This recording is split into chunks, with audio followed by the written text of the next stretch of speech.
All right. Hello, Paul. Hello, everybody. This is episode 33 of Dispersing the Fog. I'm Adam Rogers here with Paul Palango. It is October 26th, 2025. Paul, how you doing? You got your Halloween costume ready for this week? Halloween, I just go like me. It's scary enough for a lot of people. It's like, The truth is scary, Paul. Well, you have the glass pumpkin behind you there. I guess that's kind of yeah, the Halloween last themed. pumpkin is here protecting me. Yeah. Well, excellent. Paul, we had a great response last week to Kurt Petrovich and his story about Robert Chikansky, and that a lot of views and a lot of comments on that story. And that's it's interesting. I think we'll follow up with Kurt on that too. We have a great guest for this week, guy who's been in the news recently, Paul Derry. Paul Derry is well, we'll introduce him more later when he joins us in a little bit. Paul's been in the news. He was a confidential informant. He's suing the RCMP for their handling of him when he was a teenager and into later years when he was in the witness protection program, him and his family. And so lots to discuss with that. And we've seen a couple of confidential informant stories that have been in the news recently too that we'll get to. Um, First of all, though, Paul, how are things going? Well, any news? Any how's your week been? The usual strange week. I've been sort of almost every day. Um, Someone new has contacted me about a story they want me to chase down, and some of them are sort of, I don't know. Some are wild and crazy. One involves allegations of malfeasance and corruption among high-ranking politicians and the lack of police interest in it. That's going to take a while to do. Um, it's just crazy. And then the other strange thing that happened, like I always get people calling, occasionally showing up. After our show a couple of weeks ago with Paul McNamara, the next Saturday, um, around 6 o'clock, a couple showed up. I'm not going to describe them, but it was like really, really strange. After hours, wanted to see our glass operation, had a cock and bull story about what they were doing and what they want. And then they bought a couple of small pieces and went out the door. And as I walked out, Sharon and I walked out because we went over, opened up for them. Sharon was like, that was really strange. Like, who were those people? I said, they struck me as intelligence agents because nothing about their story seemed to make sense, although they were smooth and it was just a little unnerving, but Yeah, it that's would sort of be. our regular week. It's- It strikes me as somebody that's on a stakeout at a restaurant, and they're like, yeah, just a refill of the coffee, please. More bread. I'm just here." Well, they showed up like, oh, we were around we were thinking of moving to Nova Scotia, and we happened to see your glass thing. And so we thought we'd drop in. And like the whole way the story was described, including the car they were driving, which struck me as odd. Yeah. Um, Well, it had Ontario license plates. And I said to them, "Oh, you're driving back?" "No, we flew." And no, it you didn't didn't. look like a rental. And I'm Yeah. going, what is going on here? Like, this is entirely crazy. Yeah, that's pretty unusual, Paul. Yeah, that's what everybody does though when they want to check out a place. Typical week being a glass artist in Lunenburg County. Well, people when they want to check out a place, they always go first to the glass artists, and that's how you can really gain a perspective on Yeah, it. yeah, after hours. Yeah. Okay, well, we'll And what about you? Did you run up some mountain or something like that? no, I had a very chilled out week. I've played tennis a couple of times, and that was about it. After the the half marathon last week in Sydney, that was plenty. That'll do me out. I got hockey starting this week. We were supposed to play actually Monday night, but because or last Monday, but because of Game 7 that got canceled. So I got my first hockey tomorrow night. So looking forward to getting back Okay, to and the season. we're in the middle of the World Series here. Quick comment. Oh man, well, the Jays. Hopefully Yamamoto doesn't pitch more than one more time because he's trouble. He's going to be tough to hit. But the Jays had a huge comeback in Game 1. Everybody's going to be sleeping on their buddy's couch after seeing Addison Barger hit a grand slam after sleeping on Davis Snyder's couch the night before. Had his family in town, I guess. But yeah, so it's lots of excitement. Here's before we had Cito Gaston throw out the pitch in the first game, Joe Carter in the second game. Who is the third biggest star, in your opinion, from the 92-93 World Series championships? Roberto Alomar. Alomar, of course, right? Will they bring out Roberto Alomar to throw a pitch? He's been disowned a little bit, but you know. It should be him or maybe John Olerud, maybe Pat Borders. We'll see what happens. Well, the Who do we have interesting to get? John Olerud. There was a really good article the other day about Shohei Ohtani, and they said the closest player to him ever was in recent years was John Olerud Yeah, because John Olerud came up as a pitcher. yeah. And in fact, the college pitching award for the college award for two-way players, pitchers and hitters, is the Olerud Award. And he wasn't allowed to pitch in the big leagues. I still like the Jays' chances. They can hit with anybody, except Yamamoto apparently, but he's a special case. Well, as we said earlier, the biggest problem both teams have, is they have lousy bullpens. Yeah, And once they get past the starting pitchers, that's what they could get blown out. And the Jays didn't get past that yesterday. Dodgers did, and you saw what the relief pitching was like. And then the other thing is, people go, "Oh, look at the Blue Jays! They blew them out in the first game." But that sort of challenged one of the great superstitions in baseball. When a team blows someone else out, they think all the hits are gone out of the bat. yeah, Yeah, that you run up the score, and that the danger of not scoring anything later because the bats have no more hits left in them. yeah. That's their superstition. It's that kind of game. Anyway, we can't wait. So an off night tonight, so we won't be, well, we were kind of counter programming to the baseball other weeks, but this week we have Sunday night all to ourselves, just a little bit of football against us. So I think we'll get a strong live audience tonight, hopefully. So And people now won't have to let's divert their let's attention. segue to from baseball to basketball. My goodness. What a crazy story this week. And has some legal angles to it and some dramatic stuff. You've been following the betting scandal. And I don't mean the scandal where every commercial break features three gambling ads.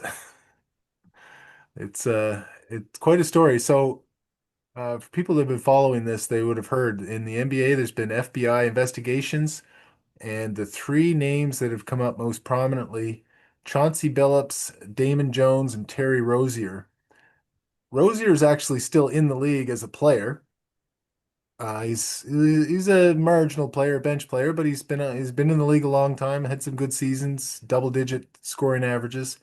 Chauncey Billups is in the Hall of Fame, and he's a current coach. He's coaches Portland, the Trailblazers, and Damon Jones is the third name. Played with LeBron in Cleveland and in Miami.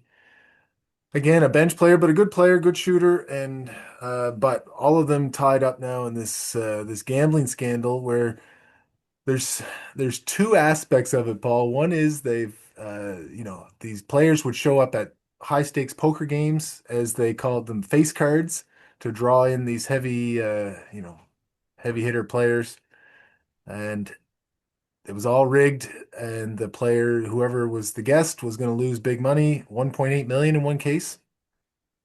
So that's one side of it. The other side of it, though, is giving out information to these mafia people on who was going to be playing in certain games, people sitting out because of injuries, and people not playing because of what they call load management. So the stars in the NBA now, they don't play every game. They play most of the games, and then they'll sit out back-to-back nights, sometimes back-to-back, or you know 3 or 4 games in a week. They'll sit out a game, but nobody knows that up until the lineups are set. So as a gambler, if you know those things in advance, you can make some money. Big Yeah, scandal, Paul.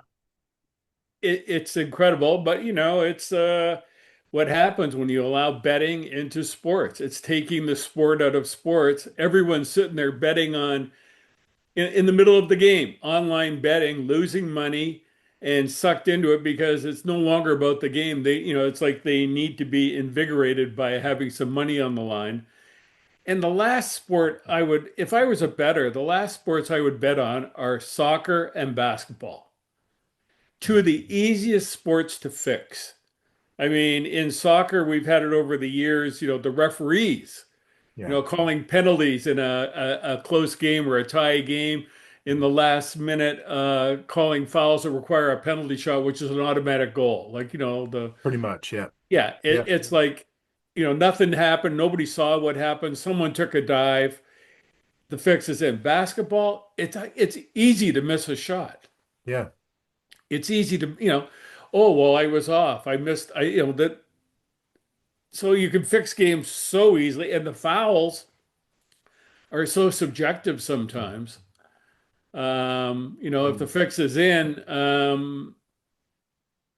there's so much you can do with a foul, both faking fouls and giving fouls. Like, you want to throw the game, start fouling the wrong person at the right time, game's gone. There shouldn't be any betting in these sports. No, it's a problem. And why is it so hard to just watch a game and enjoy the game? Like it's sports. It's supposed to be just fun to watch on its own. So the one of the big questions coming into, as we look at this story is, did it affect the actual game itself? A referee can affect a game by making a call in a certain way. Some of this was affecting the game and some wasn't. So the giving out information to a gambler to say, listen, you know, Kevin Durant's not going to be playing tonight, and Kevin Durant and Kyrie Irving are going to be sitting this game. So therefore, well, they're not playing together anymore. But if the stars aren't playing, okay, bet against them. And that happened a few times. But what would affect the game, these players were faking injuries early in the game, right? So you could bet on a player's over under points, rebounds, assists, whatever. Say, okay, this player, I think will get more or less than 5 rebounds. Okay, well, if they have a foot injury in the first quarter and they're out of the game, and then they're not going to get those rebounds. They're not going to get the numbers. And letting people know, and they were making $100,000 bets on these situations, and so that does affect the game. And the most aggravating thing is the players involved are making tens of millions of dollars a year. It's so crazy. You think that, like, what are you doing? You're jeopardizing all of that over what, some money that you could make doing a commercial, you know, like it doesn't make sense, but people are into that world, and it's the temptation seems to be there. Chauncey Billups is the least excusable of the whole thing. NBA champion, finals MVP, coach would be making big money doing that. As there he is, So Well, it's hard to fix baseball or hockey. yeah.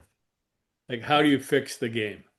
It's any one player. The bottom of the order can control the game. Anything can happen in those games, and that's what makes baseball so interesting to me, because there's a lot of strategy, share of a lot of stupidity by the managers, but it's hard to throw a game just as it's hard to win a game. Yeah, 'cause, you're not, you could say, well, I'll drop a fly ball. What if you don't get a fly ball hit to you? It Yeah. doesn't matter. By the way, the famous Black Sox scandal, Shoeless Joe Jackson, who was banned from the game afterwards, hit well over 300 in that World Series. So, anyway, yeah, it's some crazy stuff, but I guess you take the money then you pay the consequence. Yeah, some high stakes stuff going on there. Uh, oh, we had some shifting gears. We had a story. We're here in Nova Scotia. We had an interesting little political story this week. We had a cabinet shuffle. and provincial cabinet shuffle wouldn't normally make news, maybe on a national podcast as we are, but our premier Tim Houston is now, I would say, a national political figure. Him and Doug Ford might be two of the most well, with along with Premier Smith in Alberta, three of the most prominent conservative politicians in the country, and did a cabinet shift this week, including removing the justice minister. So, Paul, Again, I don't know, Paul, can we take credit for this? there's something going on. Unfortunately, there's no media in Nova Scotia anymore, like most places, probing, holding people accountable, finding out what is going on. There's some, Tim Houston has been in power 4 years through two elections and has gone through, this is his fifth justice minister, public safety minister, because they do both jobs, plus a few others. Yeah. The fifth one in 4 years.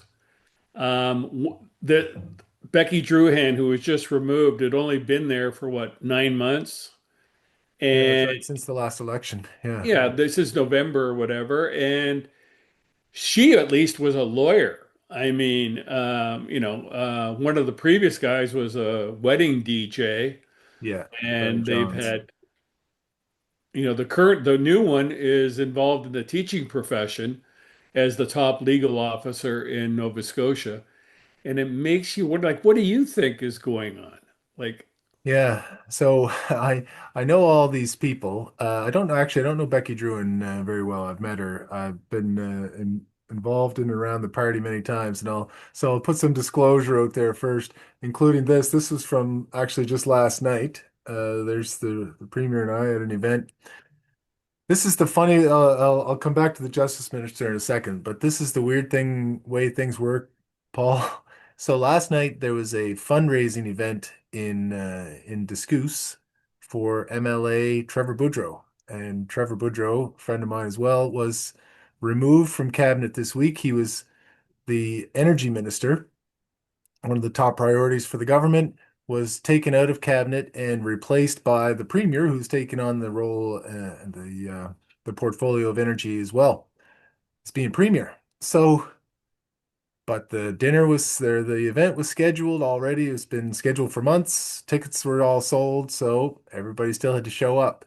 And I could tell you there was no reference to the cabinet shuffle from any of the remarks that the premier or Trevor Boudreau made publicly. I noticed that the host of the event was a little short when welcoming the premier to the stage, and there were some people upset. But anyway. To me, I know what's happened there. I mean, energy's top priority, and I just don't think it was moving fast enough. And the premier wants to be the one that does it. Do more things faster. But with Scott Armstrong is going in. Scott Armstrong, people may know, is a longtime member of Parliament, been a politician for 20 years at least. as was his father, I think. I think so. And been around politics his whole life. Like Scott Armstrong was he was a youth member of the Nova Scotia PC party. So here's what I think. Now, we've been covering this, the policing, strategy, the report. It's all going to be RCMP. All the municipal forces are going to have to fall in line or disappear. But that wasn't really being communicated very well either to the public or I would argue, or I think to the policing agencies. Scott Armstrong's not going to make that mistake. He's a long, he doesn't know, he may not know the justice portfolio or the ins and outs of criminal law, but he knows how to talk to people and how to consult with people and how to bring people on board. So I think that's part of the thinking with him becoming the justice minister. Uh, I don't know. My nose tells me there's something else going on.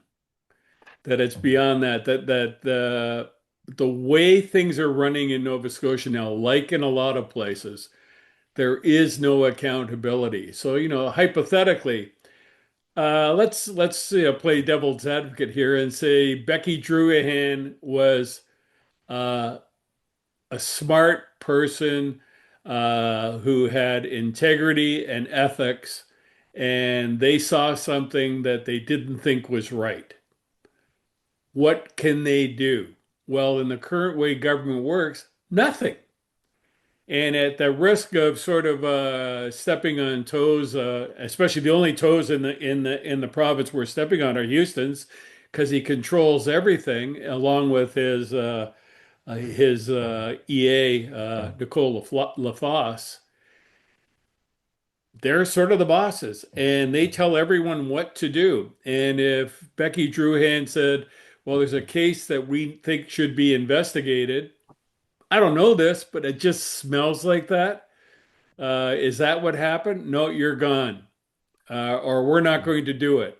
So it becomes an ethical situation. In the previous people they had in as Attorney General and Solicitor General, Public Safety, is that what happened to them? Did they come up against this wall? There's something Houston wants done or not done, and they can't do it? I think those are reasonable questions. I But know there's no the one in the media. You think that if there were good columnists or columnists around, they'd be writing about this and exploring this, but no one's doing that. They just get it gets by, and the House doesn't even sit. What did it sit for? 12 days this not session? even 8 days and long Eight hours so days, that because yeah. Houston is operating like Donald Trump. Shut down the government. That's great because I get to do what I want to do. And him taking over energy, it just makes me nervous. As I said before, I don't like his values. He was an accountant offshore, funneling tax monies or protecting, helping the wealthy avoid taxes in Canada. I don't think that's the kind of guy I like in charge. I'm sorry. I think he wants control over that important portfolio. I think he wants that hands-on approach to it. I did see, okay, so this was so backing up to your earlier comment, the all right, so this very unusual cabinet shuffle takes place, unannounced or not it wasn't there was no forewarning of it. It wasn't open to the media. So that's been part of the commentary. I know some from Michael Gorman. Brian Flynn was on CBC. He didn't have much to say about the shift or have any idea what took place. Andrew McDonald wrote his piece this morning for his McDonald report. Really didn't say anything about the cabinet shuffle. Andrew Douglas at Frank Magazine said, he thought Becky Drew and it had something to do with the West Mabu, the proposal for the golf course there. Unclear, but he didn't have a lot of detail either. So, I think that's an see. important thing. What's going on at West Mabu, gets my Yeah, spidey senses going. This is up in the western part of Cape Breton, and there's a golf course there and a distillery, and they're trying to build it up and build it up. And Houston was originally against this, yeah. and now he's for it. And there's no sort of political input, no criticism, and local people are wondering what is going on up there, and why is he for it now when he was against it before? Interestingly, the third cabinet minister who was removed is Tory Rushton, Natural Resources Minister, and he was replaced by Kim Masland. Anyway, so there was that would certainly impact any decisions around the West Malibu Beach and the golf course. There was also the Hunters Mountain protests, which didn't seem like that was being handled very well by the government, and that's a natural resources issue. So there might be a connection there. It'll be interesting, but yeah, nobody's really seemed to have dug into that very much. No one's digging into it, but I said my sort of antenna are saying there's something there. All of this may be connected to something like that. It may be connected to the RCMP decision by essentially by Houston. It's a perfect situation for Houston. You've got a force that has shown that it allows itself to be politically controlled. If something is going on in government and the police should investigate it, would the RCMP do it? No, because think like a company. They have a contract coming up in 2032. Are they going to go after anyone in government in any kind of investigation that's going to affect them getting their contract renewed in 2032? No. It's as cold as that. They're not independent. They have an interest. They have a conflict of interest, in fact. And everyone has a conflict in this. And it's very worrying. But I think, as I said, I smell something. Yeah. Yeah, there's some unexplained, yeah, there's more to this.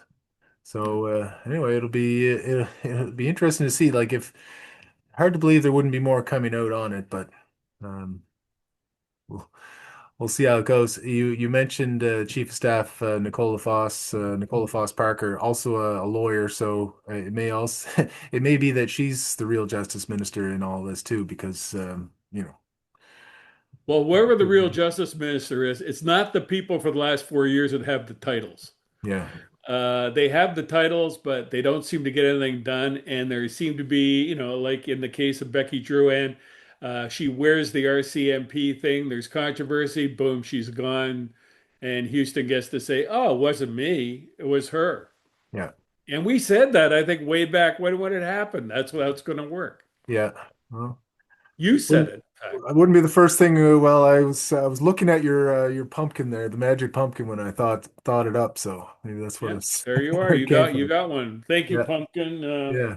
There we go. We predict things, Paul, or we just Yeah. say things and they end up And you happening. did. You predicted that one. So, all right. Well, that's something we're definitely going to track because, like I say, with Premier Houston taking his French lessons and getting some boost from Doug Ford nationally and all that stuff from the media, he's certainly a figure to follow. Okay, Paul, we've got Paul Derry that is ready to come on and talk. There was a couple. He's going to be talking about confidential informant stories. There was a story that came out this week. This Megan Gallagher trial out in Saskatchewan.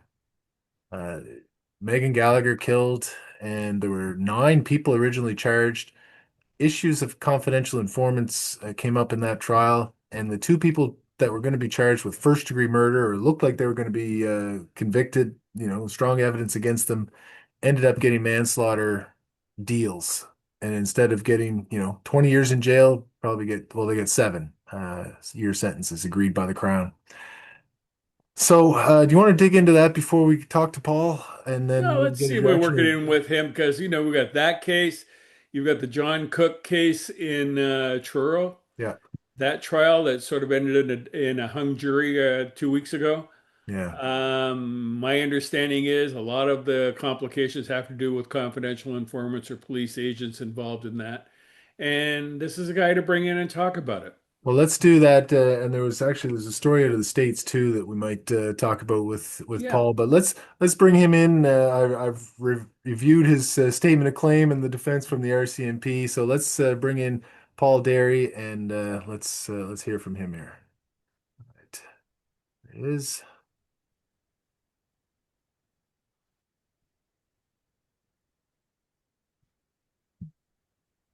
I have a habit of bringing in Pauls. There are a lot of Paul guests. Yeah. Gonna have to change his name. Yeah, again.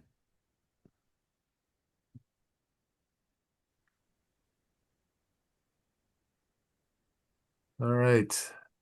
Paul Derry, can you hear us there? Yeah, Coming I on can hear you screen. fine. Okay, great, great.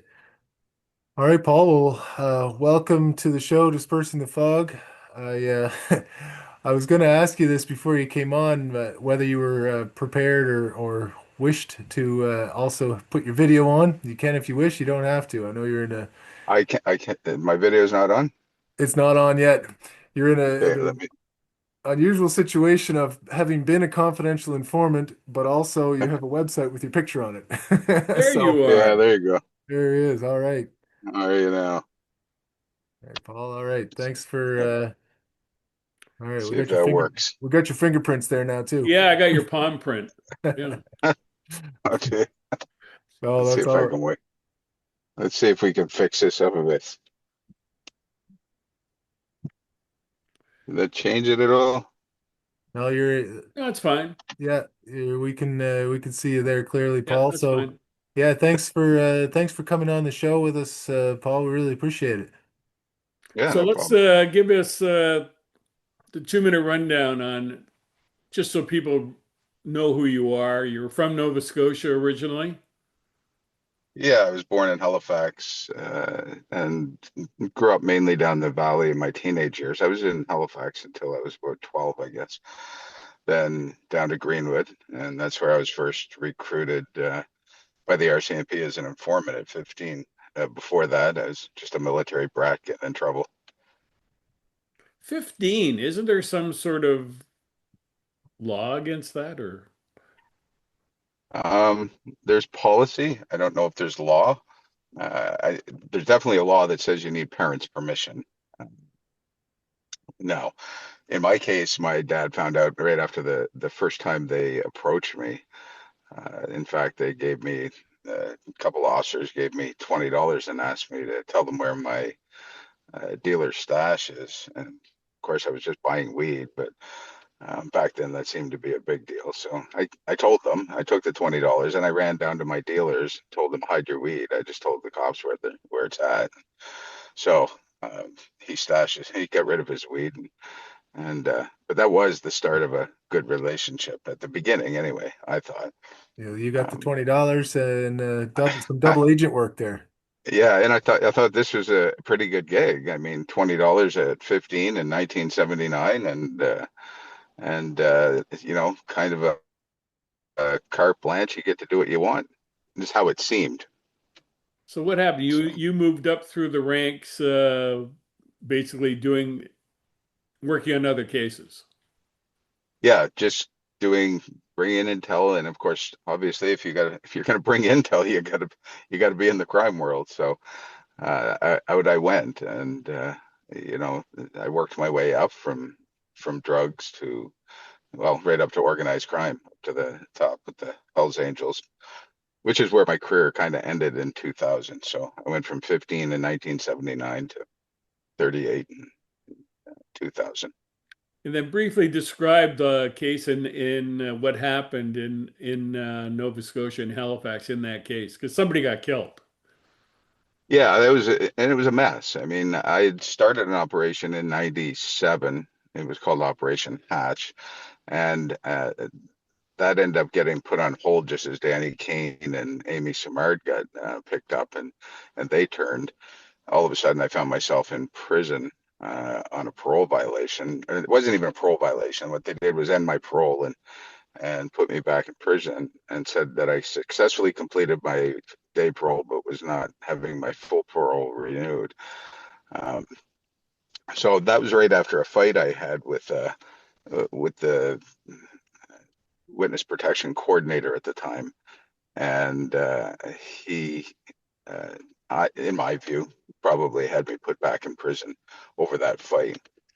But that operation in '97 was held in abeyance. So the money was approved for it.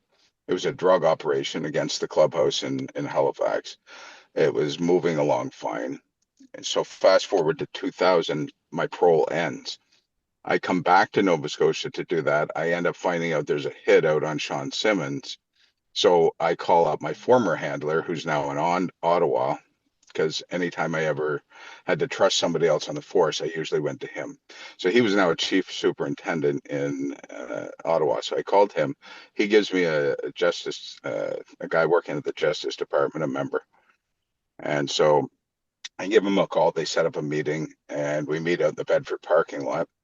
And I give them the information, and we start working towards an operation. Um, they deny all of that, of course, and it's been an ongoing point of contention for some time. But the bottom line is the murder ends up happening exactly the way I said it would over on Trinity Drive in Dartmouth. And the RCMP official statement is somehow the three officers that I ended up meeting with and talking with over time, over the 3 weeks leading up to the murder, although I didn't give them enough information, they were sitting across the street the day of the murder. So apparently I didn't have enough information for them, but they were there that day. And Sean Simmons didn't. His murder didn't get stopped, and he ended up dying uh, in the lobby of his apartment building. And and Um, Paul, in addition to that, well, I read the your claim against the RCMP and their defense, and in their defense, they say not only what you just said there, that they dispute that it happened the way you predicted it and all those things, but then you were charged as well. yes, yeah, Yeah. Yeah, well, I ended up getting charged by the Halifax Regional Police, um, because obviously they don't know I'm an agent or an Yeah. informant or of any kind. So after I don't know 15 hours of interrogation, I finally in the interrogation room. I said, shut off the cameras. I said, I need to use the washroom. And they shut off the cameras. I took out the Department of Justice card that I had in my pocket. And I said, if you want to know how he died, why don't you call them? And I threw it on the table. Or actually, sorry, I threw it in this was in the bathroom. I threw it on the bathroom sink area. And so then everything shut down. They ended up charging me that night with some weapons from my house. Um, and then letting me out on bail and then working out a deal for me to or do an agent job to get out of the murder charge that I had been trying to tell them about before it ever, obviously Halifax had no knowledge of this. Yeah. So it became just a big mess where I got thrown under the bus in the end.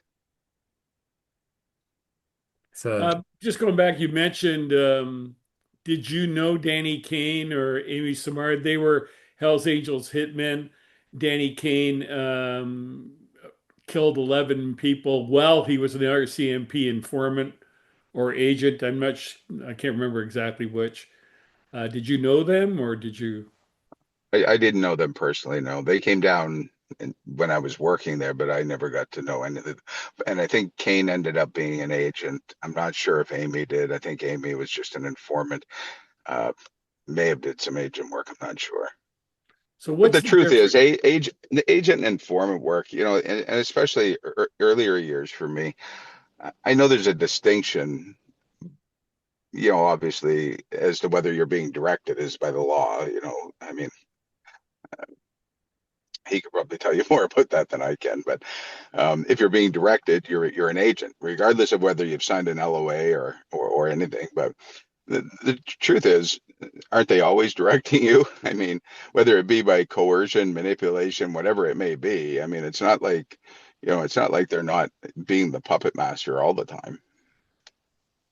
no, I suppose it's and Paul, like the two things that stood out to me. I mean, one, and this was in the news just a few weeks ago when you were outspoken about, the lawsuit that you're pursuing, was that, you're 15, 17 years old. They're sending you into hotels where Yeah. there's dangerous guys. Look, Yeah. it sounded like a sex ring in this Moncton hotel situation, and they're sending you into that with just your own wits to protect you like that.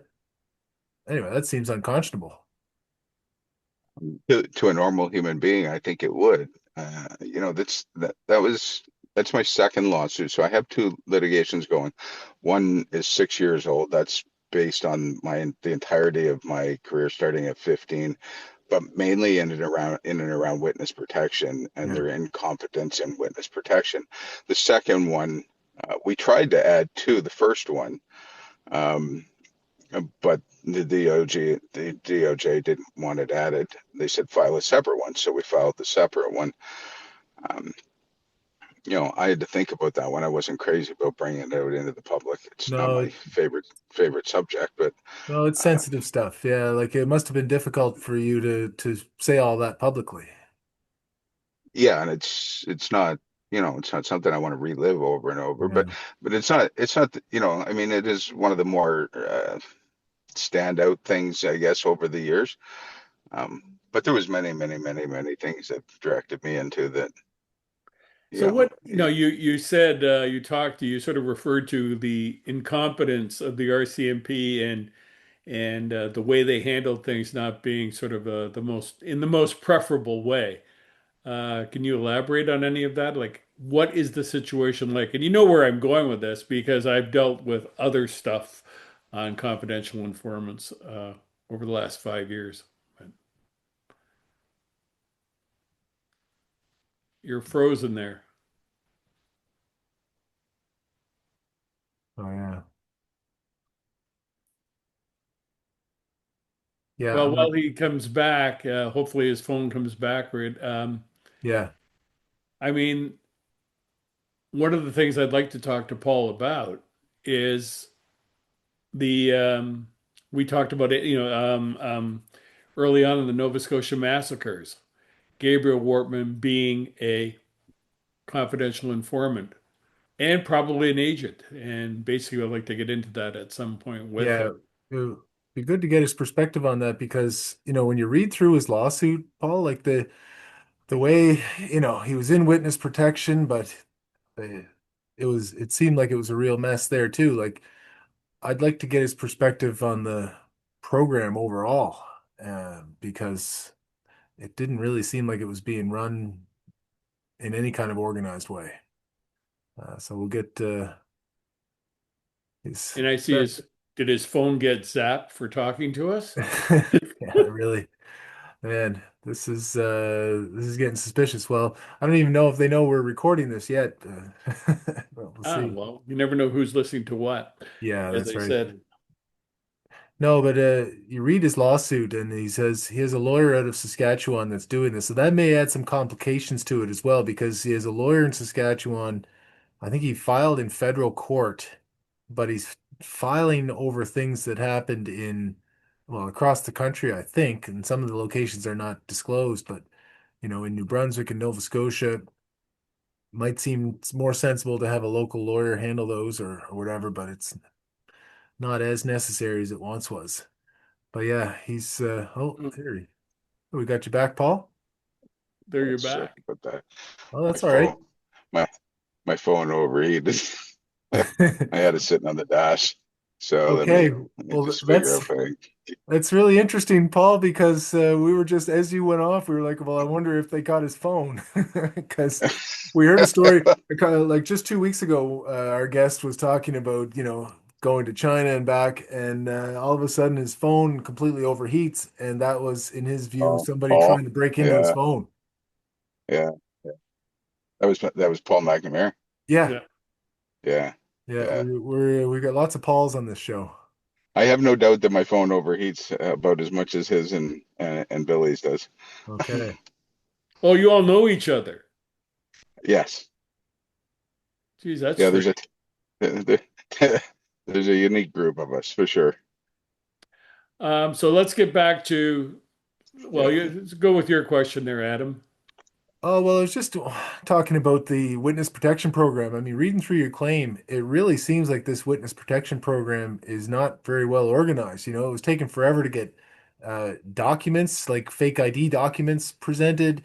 Nobody could do anything because they wouldn't have a credit history or any, legitimacy. They couldn't apply for a job.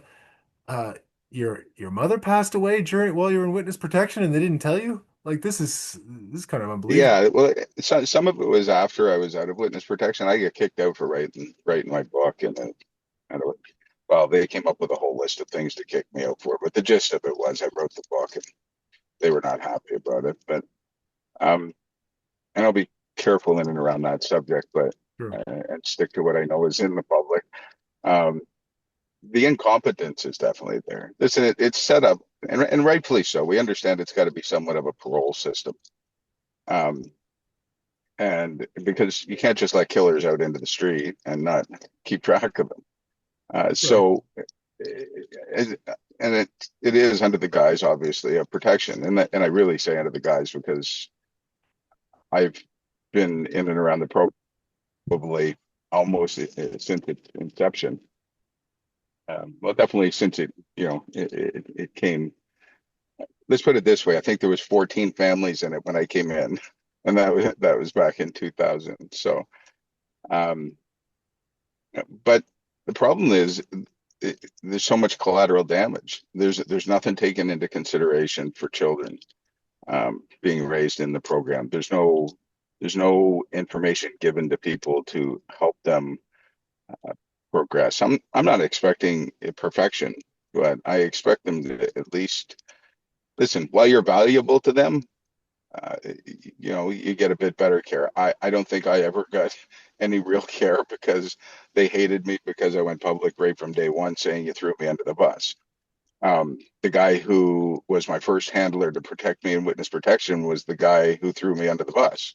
So, I mean, little bit of a conflict there. The guy who I got in a fight with in '97, who had me put back in prison, who again in 2000 wanted to throw me under the bus, is the same guy who they gave me as a handler when I first came in. So right off the bat, I wasn't getting anything that anybody else was, that's for sure. But I mean, yeah, the program needs work, and there's, I've spoken to countless people in and out of the program, handlers and clients, protectees, former protectees, and they'll all tell you the same thing. You know, it needs work. There's no doubt about that. I mean, you're not the first. What's the name of your book? Just tell the audience the name of your book if they wanted to look it up. The first one is called Treacherous. That was how the RCMP allowed a Hell's Angel to kill. That was the byline. My second book is Inside a Police Informant's Mind. My second one I wrote as, sorry, I'm trying to keep this from overheating on you again. Um, the second one was written as a somewhat of a textbook for informants. I'm blocking your camera all up, aren't I? Let's see if that works. Can't see me. Well, treacherous, Paul, was also the label that they gave you as as an informant. The RCMP Yeah, labeled you "quote unquote" treacherous, and yeah, that's somebody that wasn't to be relied upon at certain points in yeah. the It's like early 90s. it's being blacklisted, is what it is. Yeah. Trying to get this in a way that you can still see me here. Hold on. It's really not good for your show, is it? Let's try it this way. How's that? So, Is that good well, enough? you're talking about things that happened in the past. Do you think it still continues in that vein? The Are you talking incompetence, about witness protection, or are you talking about well, informant the work in informant general? program, basically what you're describing is mishandling people. One of the cases that we've been talking about for the last 5 years is whether Nova Scotia shooter Gabriel Wortman was an informant or an agent, and whether he was overused or not. And I've heard a lot of that from people who have been involved in policing and on the informant and agent side. I mean, you're not the first person who was an agent or informant to write a book. There are others as well who describe much the same thing as you down through the years about how screwed up the whole system is, but about Yeah. how much the police have to depend upon it to get anything done. And Well, I think you got a lack of resources, which equates to a lack of training. Um, so there's a lot of things that come into it, but I think the biggest problem, no matter what, and no matter what unit you're talking about, and whether it be in witness protection or just handling informants, at the top of the pile is the executive board, which all NHQ cares about is optics. So that always plays into everything. I mean, they control all the money. They control the money for the operations. They control the money for the budgets for witness protection. They control all of these types of things. I'm getting back to the name of who's my they second book, again? Who's uh, they? NHQ, right? The executive board in Ottawa. I mean, they're dispersing the money. They're deciding who gets what. So at the end of the day, they're just arrogant, and they're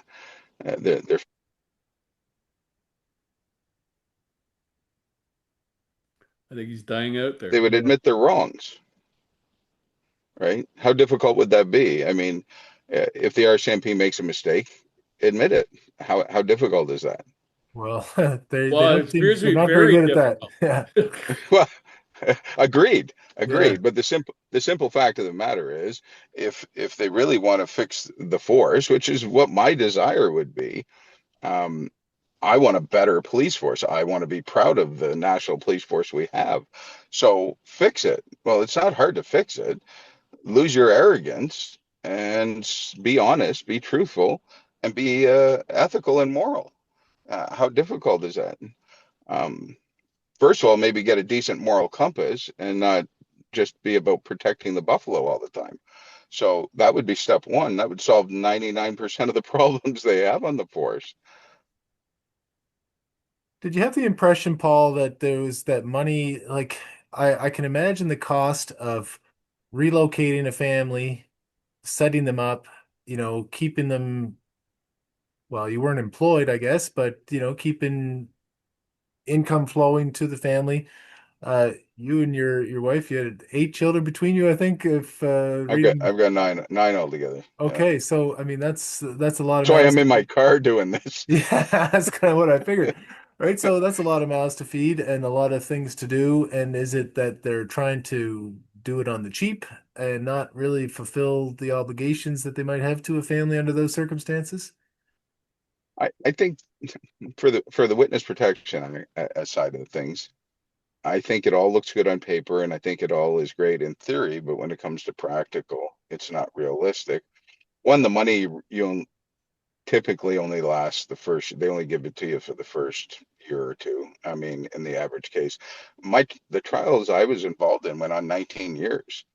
Um, I know they talk about my lack of employment. When did they want me to get a job? Like Yeah. between going over 2,000 wiretaps and preparing for every prelim, voir dire trial, like when was it in that 19 years of appeals and trials that they want me to somehow educate myself and get ready for, starting? When was it I was supposed to start over?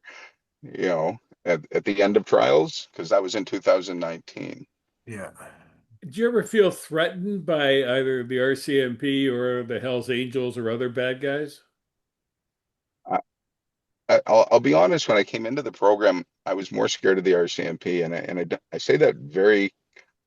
I have a lot of RCMP friends, obviously. I've got a lot of police friends, but the truth is, when I came into the program, you have to remember I had just watched them let someone get killed. That was my perspective as I came in. I came into the witness protection knowing that they sat across the street from a murder and allowed it to happen and said nothing until Halifax Regional Police found out who I was, and I forced their hand, and then they had a meeting about it. And of course, the only reason we lucked out and got that information is when the gunshots went off. A neighbor at the building went out and wrote and said there was a suspicious car there all day, and she had wrote down the plate. And the plate came back when she gave it to the patrol officer doing the canvassing. It came back to the RCMP undercover unit. And so the people in that car that day ends up being divulged to RCM or Halifax Regional, were the people I told about the murder. So I come into the program. First of all, I did the next 6 months wearing a wire into the clubhouse. That's nerve-wracking enough.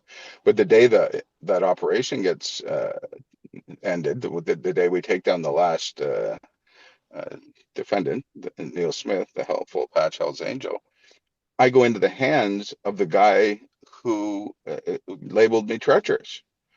So and allowed Sean to get killed. So I was petrified. I remember getting to Fredericton Airport at one point, and we got off the plane, and we were meeting a witness protection handler from there. Very, very French guy, very strong, strong accent. And I had already read the story about Corey Patterson. And when I got off the plane, I said, I'm not going to get shot with a flare gun, am I?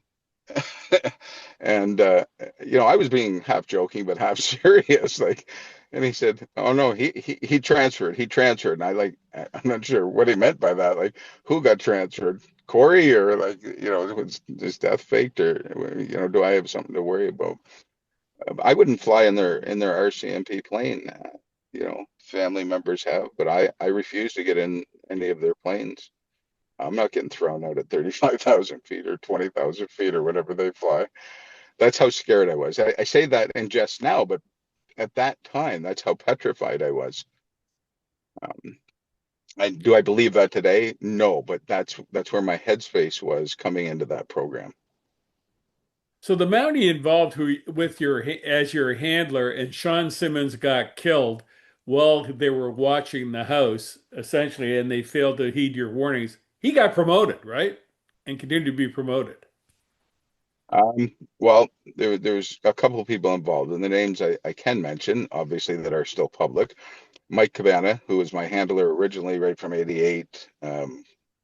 When they want to claim me, because they won't claim me before that, they'll say there was no dealings with me before '88. He went on to be deputy commissioner, which I wrote my second book, Inside a Police Informant's Mind, about uh, my relationship with him. And then I went on to speak at source handling courses, 2016 through to 2019.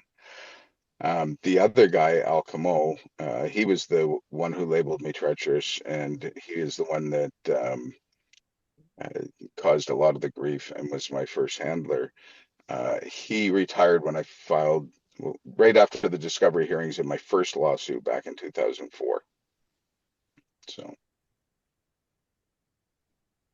And Paul, you're part of your efforts now, in addition to writing the books and speaking out publicly, is to, I get to offer yourself as a consultant to others that are in similar circumstances. There might not be too many people in those similar circumstances, but have you had people approach you and get assistance from you in that way? I do more work on source handling courses. Like I've spoke to different police forces on handling informants and agents, things like that. Guns and gangs course units across the country. No longer for the RCMP. Once I filed the lawsuit, of course, that stopped. Um, but yeah, I've had other people get in touch with me.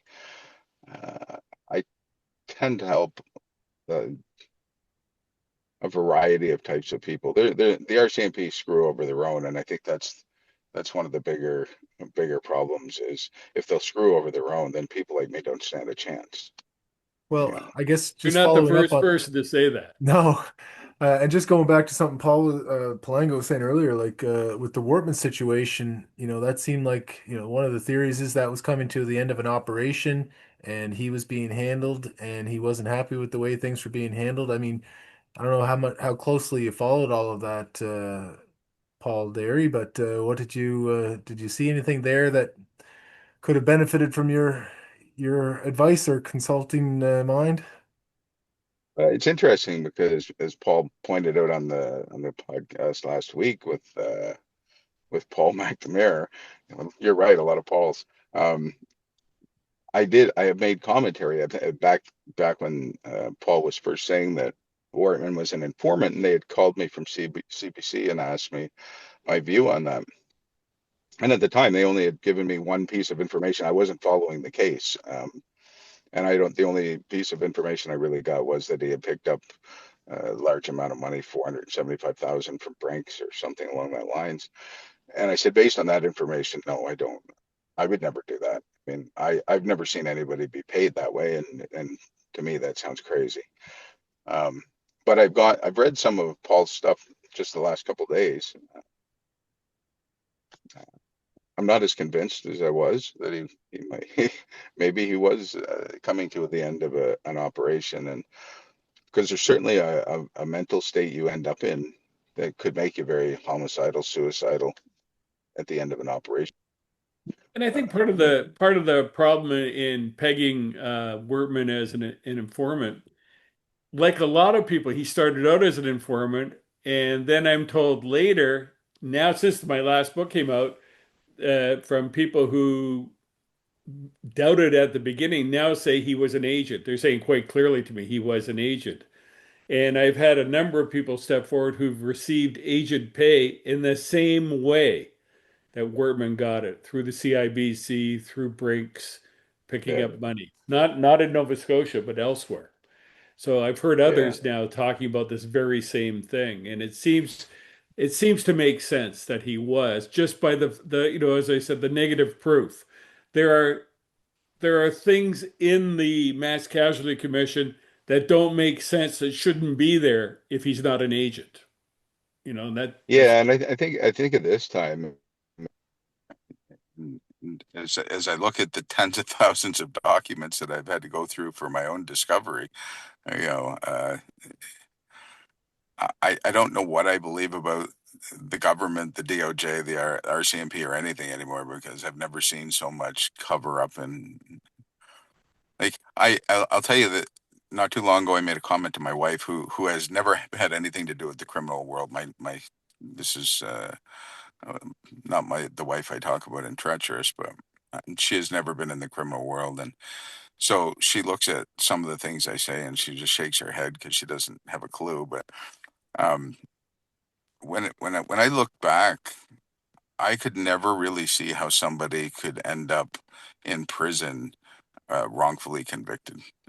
I used to, in prison, I heard all kinds of people say they were innocent, and the only one I ever believed was Bobby Mailman. He was my cellmate, and Bobby Mailman did get uh, uh, vindicated in the end. But now that I've read so many of these documents and how they just take officers, what they say as almost gospel, and then I've seen the lawfare that the DOJ uses. I'm surprised there's not more people in prison innocently. Oh. Well, Paul, the word was that Danny Kane had gotten somewhere in the $10 million range. You started off at $20. Wortman was seen with $450,000. Where's the typical range, do you think, for these most of these operations where agents are involved or informants? I think for agents, depending on the target, it's really all based on how high level the target is. Well, it's based on that and how much money the RCMP have. I wouldn't suggest anybody go to them. I'd probably go to a better police force with more dollars to put out. Um, Last thing before we go here today, well, one of the last things, I sent you an article from The Intercept, the U.S. Very good U.S. sort of investigative reporting site about LeBron Gaither, who was 17 when he got involved and dragged into becoming. It sounded very much similar to your story. Did you read it? Yeah, it's somewhat of a white boy Rick story. Yeah, at 15 years old, and yeah, I mean, he flipped obviously because he was scared, and I think the key that I took out of that is the thing that I fight for the most right now is I don't believe that the police should be using vulnerable people, and if that they should be very. It would be my biggest kind of call is, hey, stop using the vulnerable. But Um, they squeeze people. They're getting them. They get them on something yeah. relatively minor usually. Squeeze them, and you'd think the bikers now have figured this out. And the organized crime people figured it out that this is what the police are doing. What do you Well, think? it's amazing. Like I said, I spoke at source handling courses, and it's amazing how much goes into um, recruiting, cultivating, and flipping informants into agents. There's no shortage of money for that job. They need human sources. If you want to catch criminals, you need human sources. Yeah, no doubt. That seems to be the way most major cases are broken, you know. Somebody says something. Yeah, absolutely. Yeah. And there's all kinds of problems. Like we said, we have the case in Nova Scotia right now that got a hung jury last week, the John Cook case Yeah. trial. Over the Tony Walsh murder. Looks like confidential informants or agents were involved in that, and something happened. So much was redacted, I understand, that it was hard for the jury to even understand what was going on. You talked about the other case earlier, Oh, Adam. yeah. Yeah, this Megan Gallagher case out of Saskatchewan, Paul, and it was within the Saskatoon Police Service. The one the ones that were on it, the major crimes unit said this person is a confidential informant. Somebody higher up said no, they're not. And then it was discussed in open court. There was a publication ban, but everybody could sit in and listen to this conversation about whether this named person was a confidential informant. Anyway, it blew up. The prosecutors were removed from the case. These two that were almost certainly guilty of first degree murder were then reduced to manslaughter as a result of all of the mess. And so, really, justice wasn't very well served in that case because, the Well, confidential informant piece was missed I up. followed that case somewhat, and Yeah. It's interesting how, both in civil, I mean, obviously civil and criminal are a little bit different, but the rules of for them redacting are, when it's to their benefit, they'll leave unredacted. When it's not to their benefit, they're heavy on the pen. I mean, it's interesting. So in our civil case, you know, we've got just blacked out documents, pages and pages of blacked out documents, and it's like, okay, like everything we say, you come out with, it's shielded by Section 11(1), of the Act. It's Section 11(1) of the Act. It's like it's the biggest shield they've got, and all it does. And you know what? I've been fighting to have it in open court. I've asked for the open court principle to prevail. I hope that some news agency will eventually say, "Hey, over here in federal court, there's a whole lot of stuff you could see." They've fought me for 6 years now. Probably could have had this over a long time ago if I would have just gave up on the confidentiality aspect of it. But I want it in open court, and I've even said they could redact everything that would be means and methods. That you can redact any names that would hurt anybody. I'm not out to hurt anyone or hurt anything to do with this world. But I don't think you should be allowed to hide behind things. Be truthful, be accountable. Look, I've said this before. If if we could gather the information and convict a person like Neil Smith or Wayne James, and in a matter of 2 years, we can have a trial and send him to prison for the rest of his life, either one of them. But we can't, in 6 years now, figure out whether Paul Derry's lying. Like, how insane is that? Like, Yeah, it's Well, the one thing you don't want to do in Canada, Paul, is challenge the official narrative yeah. because they yeah, will go after you tooth and nail and do every dirty trick they can to basically protect their story, double down on their story or whatever. So, yeah. Well, I can tell you, I was having dinner with Mike Cabana as he was just before he retired as deputy commissioner, and we were talking about communications departments and narratives because, of course, the same old line. Well, that's your narrative, Paul, or this is your narrative, Paul. And we were talking about the communications department for the RCMP, and he said, "You think ours is good? You should see Ottawa's. It makes ours look like a joke." Well, Paul, we appreciate you sharing your narrative with us and the audience. I'm sure everybody's fixated by this. This is really interesting stuff, and we, applaud you for standing on principle and pursuing this the way you have. is there Problem. any last thing you'd like to say that we haven't asked you about? It's probably too ongoing of a saga.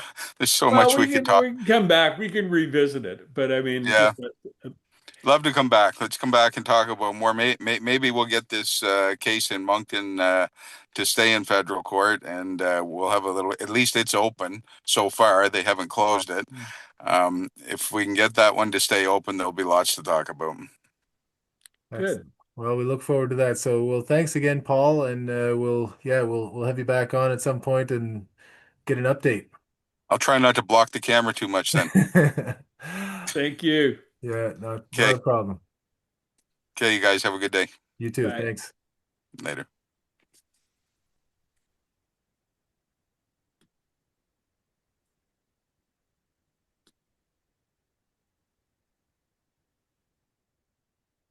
Oh, well, that was interesting. Some, Yeah, anyway, sorry about the glitches there. I mean, people should read The Intercept, the LeBron Gaither story because it's a U.S. story, but it fits right in with what he was saying and about the problems with how informants are used. yeah, So it's on the intro on the in The Intercept episode 3, Blown Cover. How confidential informants like LeBron Gaither, recruited by police as a teen and killed by a drug dealer, are seen by the criminal system as disposable. That just came out 3 days ago. It's a really good story. A lot of good detail in it. yeah, and probably not the only one that the police would find disposable, and not maybe not put it in their best effort to protect certain people. So Yep. Okay, well, that was really interesting, Paul. Good guest, good show. And anything on the week on the horizon that you're looking for this week? Well, I'm still working on who killed Corey Ellison. We're looking at some new information, going over old information and seeing it in a different light, and new information, and we're gonna keep pushing ahead. I mean, we're down to what is it? June book 10th, my book came out. July, August, September, October. So we're 4.5 months down the road now, talking about who killed Corey Ellison, and no one has said boo. So that tells me we're on to something still. Well, nobody's persuasively refuted anything you've said, so Yeah. we're still on to something. Okay, well, that's great, Paul. Thanks for that. Happy Halloween to everybody later this week. Enjoy, get lots of candy, and make sure your kids get lots of candy so you can too. And otherwise, well, thanks everybody for watching, and thanks for listening, and we'll see you next time.